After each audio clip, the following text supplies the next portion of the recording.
चाहते हैं। जितने भी लोग आज यहाँ पर आए हैं, आपका आना यहाँ पर संयोगवश नहीं है कि आपके किसी रिश्तेदार, किसी मित्र ने, किसी जानकार ने आपको कहा हो, देखो तुम बीमार हो, चलो मेरे साथ प्रार्थना करने के लिए, तुम्हारी बीमारी ठीक हो जाएगी। तुम्हारे परिवार में समस्या है, चलो इतवार के दिन तुम्हारे लिए प्रार्थना होगा, तुम ठीक हो जाओगे। नहीं, आप ऐसे नहीं आए। परमेश्वर ने आपको बुलाया है, ये इसकी योजना है। परमेश्वर ने आपको, किसी व्यक्ति को भेजा आपके घर, किसी बहन को, किसी भाई को, और वो हालचाल पूछा उसने जब, तब आपने अपनी बातों को, अपनी समस्याओं को अपने हालचाल में उन बातों को रखा, और परमेश्वर ने फिर उसके मन को उबारा कि आपको वो ये सलाह दे कि इतवार को मेरे साथ चलना। हालेलुया। और परमेश्वर ने आपके मन में वह विश्वास भी दिया कि तुम आओ यहां पर। सब कुछ देखो, काम परमेश्वर कर रहे हैं। परमेश्वर ने तुम्हारे शरीर में बीमारी दी, पहले वचन में लिखा है वही रोग देता है, वही घाव देता है, वही मरहम लगाता है, और वही पट्टी भी बांधता है। हालेलुया। जब आपको प्रभु ने रोग दिया, तब आपके परिचित ने आपको जाकर सलाह दी कि तुम चलो, तुम्हारे लिए प्रार्थना होगा। आपका मन टूटा हुआ था, आपके मन में विश्वास जगा, आप यहां आने लगे। एक प्रार्थना में कुछ नहीं हुआ, दूसरे सप्ताह कुछ नहीं हुआ, रिश्तेदार, परिवार, पड़ोसियों ने बोला क्या कर रहे हो, हर इतवार जाते हो, टाइम वेस्ट कर रहे हो, फलाने तांत्रिक पे चलो, फलाने ओझा पे चलो। परंतु आपके मन में प्रभु ने विश्वास को जगाए रखा। हालेलुया। और जब यहां पर संदेश हो रहा था, तब उस संदेश के माध्यम से प्रभु आपसे बातचीत करने लग गए। देख, तेरे विषय में ही तो ये बोला जा रहा है। ध्यान से सुनो, यहां पर जितने भी लोग परमेश्वर का वचन सुन रहे हैं ना, मैं बोलूंगा 35-40 मिनट, पर कोई भी ऐसा व्यक्ति नहीं है यहां पर जो 35-40 मिनट तक मेरे वचन को बड़े ध्यान से सुनता रहे। सबकी आंखें टकटकी लगाए तो मेरे को देख रही होती हैं, परंतु जो किसी न किसी व्यक्ति का जो मन है ना, वो इधर उधर भाग रहा होता है, भटक रहा होता है। परंतु उस 1-2 मिनट में या 4 मिनट में या 5 मिनट में परमेश्वर का आत्मा किसी अपनी बेटी को पकड़ता है, किसी बेटे को पकड़ता है, और अमुक लाइनों पर, अमुक बात पे विश्वास को लाता है। सुन ध्यान से, ये तेरे लिए है, ये सुन। और आपके साथ होता होगा ऐसा। आपको पूरे वचन में कुछ बातें हिट करती होंगी, ये कितनी अच्छी बात है। आपको वो बात, पूरा वचन आपको समझ ना आए 35-40 मिनट का, परंतु 2 मिनट की लाइन, 5 मिनट की, 4 मिनट की लाइन आपको अच्छे से समझ आ जाती, भर जाती है। मालूम है क्यों? क्योंकि प्रभु ने उन्हीं लाइनों में से होकर आपसे बात की है। हालेलुया। समझ पा रहे हैं? परमेश्वर का वचन कहता है, जब तक मेरा पिता ना चाहे, तब तक कोई भी व्यक्ति मेरे पास नहीं आ सकता। इतने इतने बड़े ऋषि मुनि तपस्वी जंगलों में चले गए, खड़े पैर, एक पैर में पानी पे महीनों हफ्तों खड़े रहते हैं, परमेश्वर का ज्ञान प्राप्त हो जाए, परमेश्वर का दर्शन प्राप्त हो जाए। परंतु हमारे हठ योग से, हमारे बल से, हमारी तपस्या से, हमारे उपवास से, हमारी प्रार्थनाओं से परमेश्वर हमें प्राप्त नहीं होता।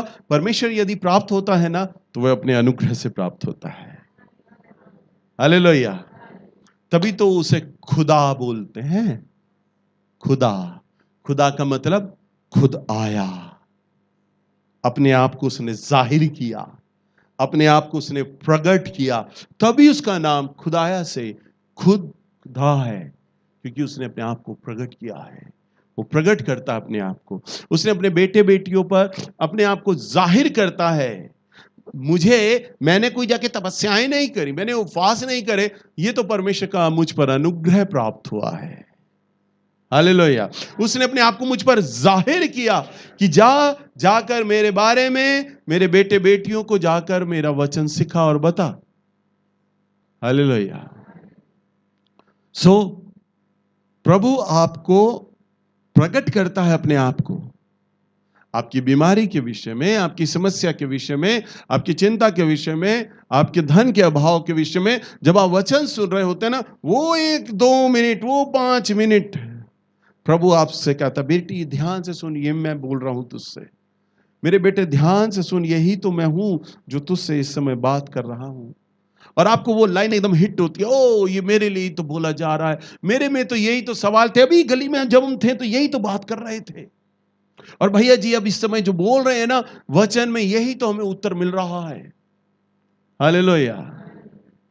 प्रभु बात कर रहे होते हैं। प्रभु ने कहा मैं अपने आप को प्रकट करता हूं, तभी कोई व्यक्ति मुझे जान पाता है।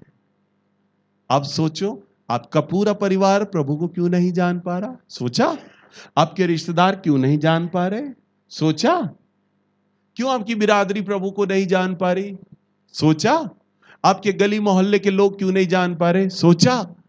परमेश्वर ने चाहा कि आप यहां हो। हालेलुया। अब आप विचार करें, आप कितने बहुमूल्य लोग हैं,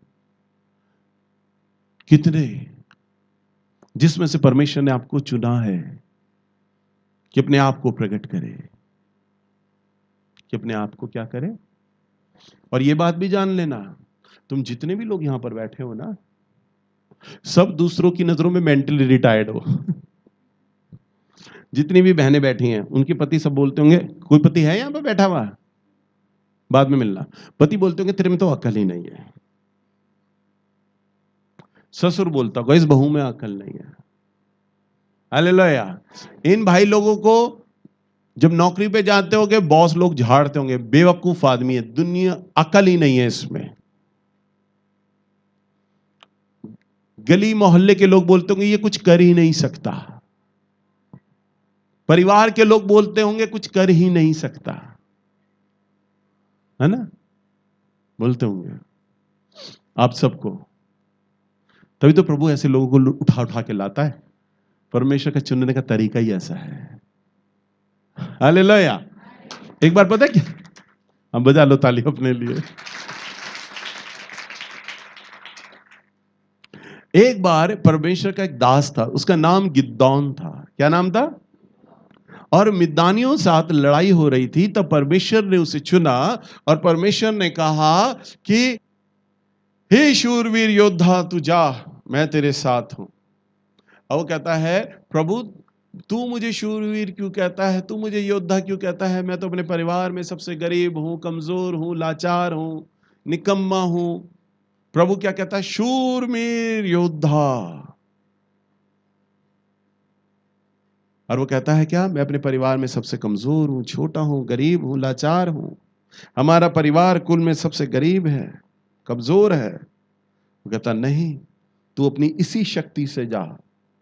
और प्रभु से क्या बोलता है? सूरवीर, सूरमा, शूरवीर योद्धा। उसे सूरमा बोल रहा है ऐसे व्यक्ति को जो डरपोक है, जो डर रहा है झगड़ने से। तब परमेश्वर कहते हैं तेरे देश पर चढ़ाई कर रहे हैं मिद्यानी लोग, जाओ उनसे लड़ाई कर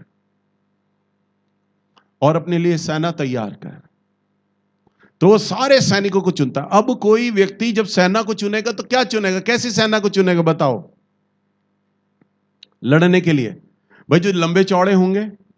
हमारी दिल्ली पुलिस में भी जब भर्ती होती है तो उसकी छाती नापी जाती है, लंबाई नापी जाती है कि भाई 6 फुट लंबा है, उसकी दौड़ लगवाई जाती है, उसकी लॉन्ग जंप देखते हैं, हाई जंप देखते हैं, उसकी ताकत देखते हैं, तभी तो उसको भर्ती करते हैं। ऐसी थोड़ी ना कर लेते हैं। तो ऐसे ही सेना के अंदर अच्छे व्यक्ति, ताकतवर, बुद्धिमान, लड़ाकू, लड़ंके, तलवार चलाने वाले, भाले चलाने वाले हों। उसने गिदौन ने अपनी बुद्धि से ऐसे ही लोगों को चुन लिया जो लड़ंके थे, लड़ाके थे, ताकतवर थे। और लगभग 3,500 लोग उसने चुन लिए। और जब वो चुन लिए और जब वो एक मैदान में आता है, परमेश्वर से प्रार्थना करता है, प्रभु जी आशीष दे मेरी सेना पर, अब हम जा रहे हैं लड़ाई के लिए। परमेश्वर देखते हैं, परमेश्वर का स्वर्गदूत गिदोन के पास आता है और कहता है, देख परमेश्वर कह रहा है ये सेना तो बहुत ज्यादा है। गिदोन चकरा जाता है। बताओ, किसी सेना को घटाया जाता है कभी? जितने लड़ने वाले हों उतने ही तो अच्छे हैं? परमेश्वर कहता है ये लोग बहुत ज्यादा हैं अभी। गिदोन कहता है परमेश्वर ज्यादा है। परमेश्वर कहता है मैंने अभी इन लोगों में से चुनना है। ऐसा कर, तू नदी में जा इन्हें लेके, और इन्हें के पानी पिएंगे सब। और सब पानी पीते हैं। गिदोन कहता है देखो परमेश्वर आपको परखना चाहता है, ये टेस्टिंग का टाइम है। प्रभु ने एक सिंपल काम कहा है, जाके नदी में जाओ और पानी पियो। अब सबको पता होता परमेश्वर हमें परख रहा है, चेक कर रहा है, टेस्ट कर रहा है। सब जाते हैं नदी के तालाब में। अब वो जानते हैं परमेश्वर का आत्मा है, स्वर्गदूत देख रहा है, यहाँ पर हमें चेक कर रहा है। अब जब लोग जाते हैं अपनी सभ्यता दिखाते हैं, पानी लेते हैं, हाथ धोते हैं अच्छे से, चेहरा धोते हैं, कुल्ला करते हैं, और तब पानी पीते हैं बड़ी सभ्यता से। अपना टोप रखते हैं, तलवार रखते हैं, तीर कमान निकालते हैं, साइड करते हैं, घुटने पे बैठते हैं, बड़ा एटिकेट दिखाते हैं, और फिर पानी पीते हैं। परमेश्वर देख रहा है। मैं जब सारा तरीका दिखाऊंगा ऐसा, हाथ धोकर पानी पी रहा हूं प्रभु, गंदे हाथों से नहीं पी रहा मैंने तीर कमान तलवार रख दिया है। देखो मैं हथियारों को अलग कर रहा हूं, आप पानी आप ही तो देते हो, मैं पानी की कितनी कदर कर रहा हूं। और प्रार्थना कर रहे हैं, पानी पी रहे हैं, स्वर्गदूत देख रहा है। हालेलुया। और कुछ लोग यूं जैसे कुत्ता पानी पीता है ना, पूरा का पूरा थूथनी पानी में घुसेड़ देता है और जबान से पानी पीता है चपड़ चपड़ करके। ऐसे कई लोगों ने पूरा का पूरा मुंह पानी में डाल दिया, लेट गए पे छाती के बल और यूं करके पानी पी रहे हैं। और कई लोग हंस रहे हैं, बेवकूफ लोग, ये तो रिजेक्ट होंगे, इन्हें तो तमीज ही नहीं है। परमेश्वर का आत्मा बड़ा शोकित हो गया इनसे। और जब सब पानी पी लेते हैं, सब पानी पी के खड़े हो जाते हैं, परमेश्वर कहता है गिदोन को, जितने चपड़ चपड़ कर रहे पानी पीने वाले हैं उन्हें एक तरफ कर दे, और जिन्होंने बड़े अच्छे तरीके से पानी पिया था उन्हें एक तरफ कर दे। सो जितने चपड़ चपड़ पानी पीने वाले थे ना, वो लगभग 300 के करीब लगभग थे, और जितने सलीके से पानी पी रहे थे वो एक साइड कर दिए गए, और जो एक साइड कर दिए गए वो बहुत थे। और जो अच्छे लोग थे उन्होंने मन ही मन में विचार किया, और कर लो बेवकूफी, तुम तो रिजेक्ट हो गए हो। सो परमेश्वर ने कहा, जो सभ्यता से पानी पी रहे थे ना, ये संख्या में बहुत हैं, मैं इन्हें अपने साथ नहीं लेके जाऊंगा। जो बेवकूफ हैं, मूर्ख हैं, जिन्हें पानी पीने का तरीका नहीं है, उनसे मैं युद्ध करूंगा। हालेलुया। वो मेरी सेना में शामिल होंगे। वो मूर्ख हैं, बेवकूफ हैं, कमजोर हैं, तरीका नहीं है, और संख्या में भी बहुत कम है, मैं इनसे अपना युद्ध लड़ूंगा। गिदोन भी चकरा जाता है, ये कैसे होगा? हालेलुया। परमेश्वर कहते हैं गिदोन को, युद्ध तेरा नहीं है, युद्ध मेरा है, क्योंकि मैदान में मैं उतरूंगा, मैं लड़ूंगा। और वचन में यह भी लिखा है कि वो अपनी महिमा किसी को नहीं देता। हालेलुया। क्या लिखा है? बोलो। वो अपनी महिमा किसी को भी नहीं देता। वो अपनी महिमा देता ही नहीं किसी को। वो मूर्खों को चुन लेता है। किसको चुनता है? मैं भी मूर्ख था, उसने मुझे भी चुना। हालेलुया। मैं 10वीं भी पास नहीं कर पाया, लुढ़क गया, रह गई मेरी पढ़ाई, आगे नहीं जा पाया। मेरे दोनों बच्चे 10वीं पार करके आगे चले गए, 12th में चले गए और ग्रेजुएशन कर रहे हैं। मेरी छोटी बेटी अब वो 10th में, मैं उसे देखता हूँ, तेरी उम्र में था, मैंने पढ़ाई छोड़ दी थी। हालेलुया। परंतु आज थाने में, हॉस्पिटल में किसी भी व्यक्ति को बच्चों का एडमिशन कराना हो, लेटर बनाना हो इंग्लिश में, मैं सारा इंग्लिश में मैं ही ड्राफ्ट करता हूँ, लेटर मैं ही बनाता हूँ। कहीं कोई कमी नहीं आती मेरे लेटर में। प्रभु ने, पवित्र आत्मा ने मुझे बुद्धि दिया है। पढ़े लिखे लोगों से बात करने के लिए प्रभु ने मुझे बुद्धि दिया है। अमीर लोगों ने, उद्योगपति लोगों ने, डॉक्टरों ने, अच्छे पढ़े लिखे लोगों ने मेरा वचन सुना है। अपने परिवार की समस्याएं, अपने परिवार की बातें मेरे सामने रखा करते थे। मैं उन्हें सुलझाता था, मैं उन्हें बताता था कि ऐसा किया करो, ऐसा किया करो। पवित्र आत्मा, परमेश्वर का आत्मा ऐसा है, वो मूर्खों को चुनता है। वचन में लिखा है, मैंने इस संसार से कमजोरों को चुन लिया ताकि बलवानों को लज्जित करूं। हालेलुया। मैंने इस संसार से मूर्खों को चुन लिया ताकि बुद्धिमानों को लज्जित कर दूं। अरे प्रभु के लिए तालियां नहीं बजाओगे? हालेलुया। मैं जब नीचे बैठा हुआ प्रार्थना कर रहा था ना, मैंने प्रभु को कहा, प्रभु जी मुझे संदेश देना नहीं आता, आप चलो ना, आप बात करो अपने लोगों से। और जब मैं आया तो मैं अपने साथ परमेश्वर को लेकर आया, पवित्र आत्मा को लेकर आया। मैंने प्रभु को ये नहीं कहा, प्रभु आप मेरी कुर्सी पे नीचे बैठो, मैं ऊपर चला, मैं बहुत बुद्धिमान हूं। 27 साल हो गए बाइबल पढ़ते हुए, 27 साल हो गए, आपने बहुत कुछ सिखा दिया, बहुत ज्ञान भर गया, अब तो मैं सिखाऊंगा लोगों को, आप बैठो ना। मैं प्रभु के आगे मूर्ख बन जाता हूं, मुझे कुछ नहीं पता, मैं सुई बटा सन्नाटा हूं, मैं कुछ नहीं कर पाऊंगा बिना आपके, आप चलो तभी मैं जयवंत हूं। आप हो तभी गिद्दौन की तलवार चलेगी। हालेलुया। तब भी गिद्दौन नारा लगाएगा, गिद्दौन की तलवार यहोवा की ओर से। जब आप होगे मेरे साथ तब मैं बोलूंगा परमेश्वर का नैल्स का वचन यहोवा की ओर से होगा। हालेलुया। जब आप मेरे साथ हो तो आपकी बीमारी, आपकी समस्याएं, धन का भाव, कलेश, हर बात में, हर चीज में आपको क्या कहना है? प्रभु को धन्यवाद देना है। क्योंकि परमेश्वर ये चाहते हैं कि इन बातों के द्वारा वह अपने आप को आपके ऊपर क्या करें? प्रकट करें। हालेलुया। क्योंकि जब आप मूर्ख बन जाते हैं, जब आप समस्याओं में आ जाते हैं, तब भी परमेश्वर को मौका मिलता है आपके जीवन में काम करने का। वचन में लिखा है, वो अपनी हमारी निर्बलता में उसकी सामर्थ सिद्ध होती है। कब सामर्थ सिद्ध होती है? बोलिए कब? निर्बलता में। जब डॉक्टर आपको बोले, जब कोई बहन आके मुझे बोलती है ना, भैया मेरी कमर के दर्द के लिए प्रार्थना करो, तो मैं भी आयशा प्रार्थना कर देता हूं। कोई बोलता है ना मेरा 3 दिन का जुकाम है, तो भी मैं ऐसी प्रार्थना करता हूं। कोई आदमी ये बोलता है ना भैया कैंसर है, मैं मरने पर हूं और डॉक्टरों ने कहा मैं बच नहीं सकता, तब मैं कहता हूं आहा अब आया मजा प्रार्थना का। क्योंकि यहां पर परमेश्वर की सामर्थ सिद्ध होगी। मैं कमर के दर्द के लिए प्रार्थना कर दूंगा ना,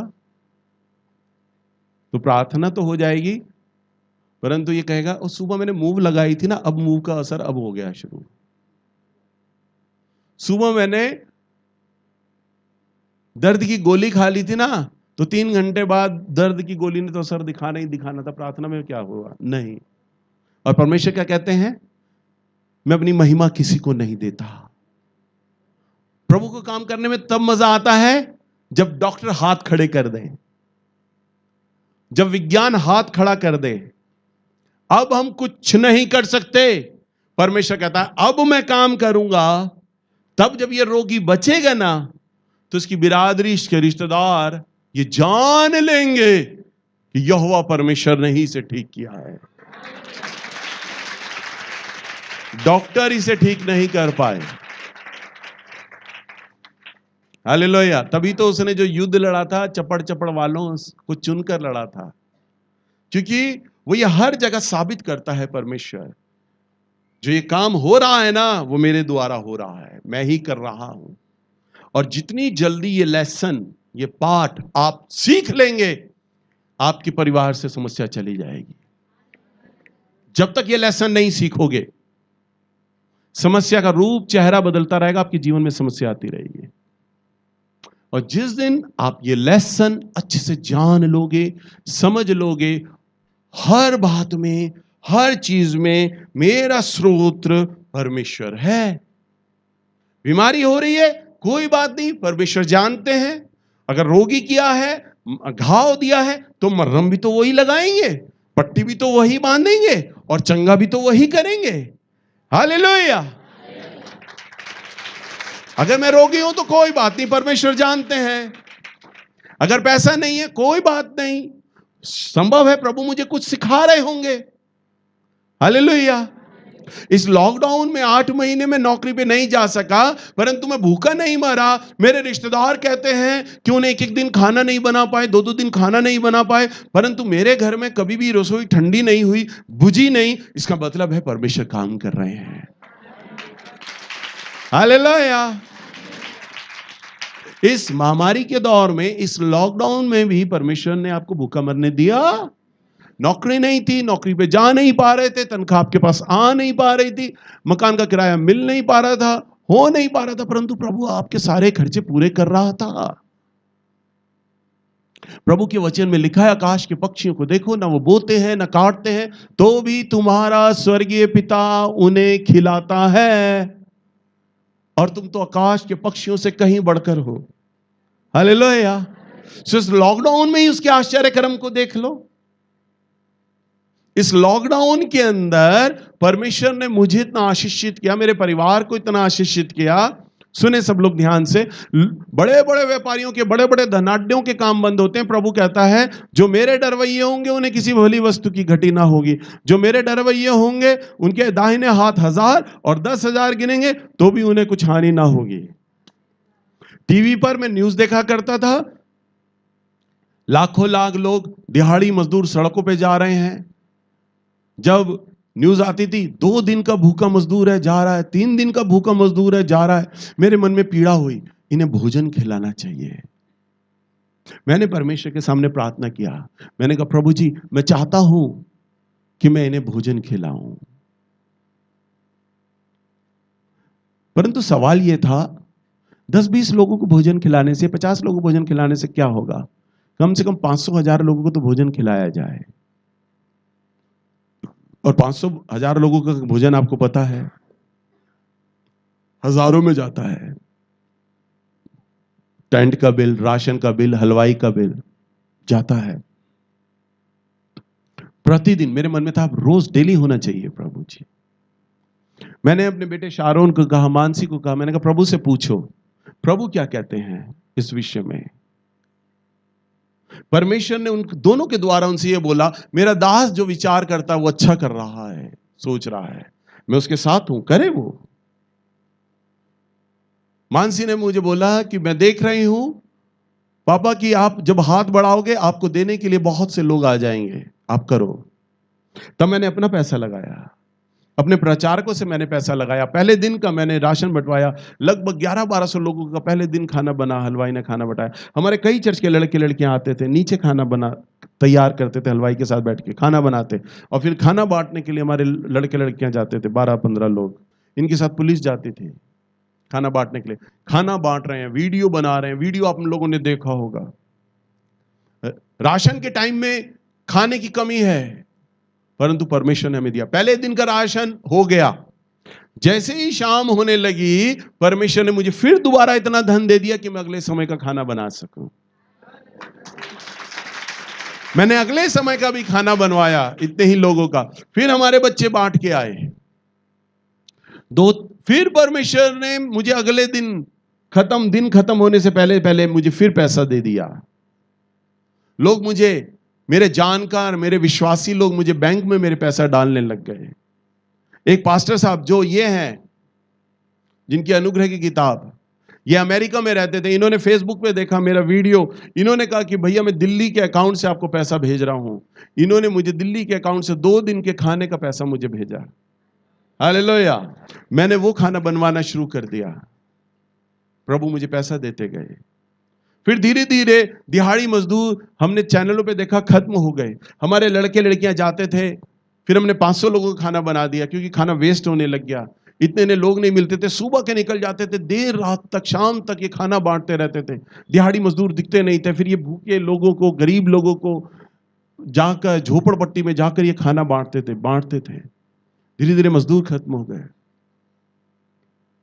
मेरे पास कलीसिया के कुछ लोगों, मैं अपने प्रचारकों से पूछता, हमारे कलीसिया में कुछ ऐसे परिवार तो होंगे जिनको इस समय राशन की कमी होगी, पता करो किसको राशन चाहिए। मेरे प्रचारकों ने पता किया, भैया मेरी कलीसिया में 2 परिवार ऐसे हैं, मेरी कलीसिया में 3 परिवार ऐसे हैं, मेरे कलीसिया में 1 परिवार ऐसा है जो बहुत तंगी से है, जिसके पास खाने को नहीं है। हमने आपस में पैसे जुटाए, मैंने कहा चलो इनको दो और इनको पैसा दो। इन राशन हमने बनवाया, पैकेट खरीदे, राशन खरीदे और मैंने कार अपनी भेजी और राशन सबको कलीसिया में बांट के आए। फिर मैंने प्रार्थना किया, परमेश्वर मैं चाहता हूं ऐसे लोगों की मदद करना। मैं अपने चर्च में, मेरे पास ऐसे लोग हैं जो प्रभु जिनके पास राशन नहीं होगा, प्रभु आप सहायता करें, आप मुझे राशन दे, राशन के लिए पैसा दे ताकि मैं उन तक राशन पहुंचा सकूं। मैंने प्रार्थना किया।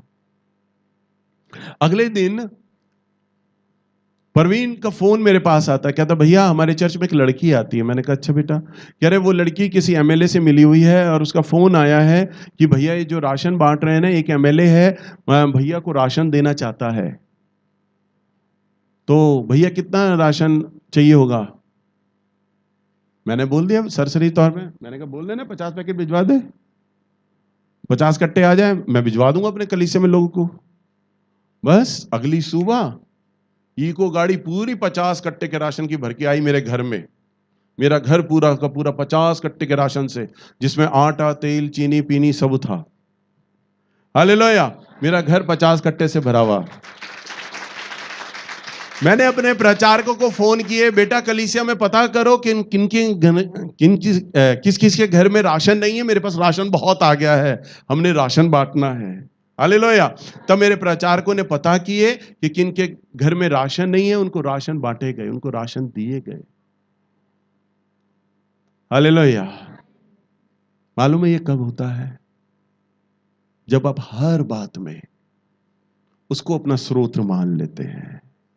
और जिस दिन, जिस पल आप उसे अपना स्रोत मान लेंगे, वही है मेरा स्रोत। यदि मैं बीमार हूं तो वही चंगा करेगा, यदि मैं भूखा हूं तो वही खिलाएगा, और यदि मैं कंगाल हूं तो वही मेरे को धन देगा। जिस घड़ी आप ये पूरा लेसन अच्छे से समझ जाएंगे और कुड़कुड़ाएंगे नहीं अपनी बीमारियों के लिए, अपनी समस्याओं के लिए, और हर दिल से, खाली मुंह नहीं बोलेगा, आपकी आत्मा, आपका हृदय, आपका प्राण परमेश्वर को धन्यवाद देगा हर बात में, तब स्वर्ग आपके लिए उतर आएगा और आपका जीवन पूरा परमेश्वर एक पिकनिक के समान बना देगा। जरा भी कोई टेंशन आपके माथे पे नहीं होगी, कोई चिंता नहीं होगी। सारी चिंताएं परमेश्वर अपनी ओढ़ लेगा, आपकी ओढ़ लेगा। मेरी स्वयं बहन ने, छोटी बहन ने लॉकडाउन में मकान खरीदा, फ्लैट खरीदा। लॉकडाउन में लोग अपनी प्रॉपर्टियां बेच रहे थे, मेरी बहन ने मकान खरीदा। लॉकडाउन के अंदर प्रभु ने मुझे प्रॉपर्टी दिया, मैंने अपना फ्लैट खरीदा। बढ़ती में नहीं, घटती में, कमी में, क्योंकि वचन में लिखा है वो अपनी महिमा किसी को नहीं देता। हालेलुया।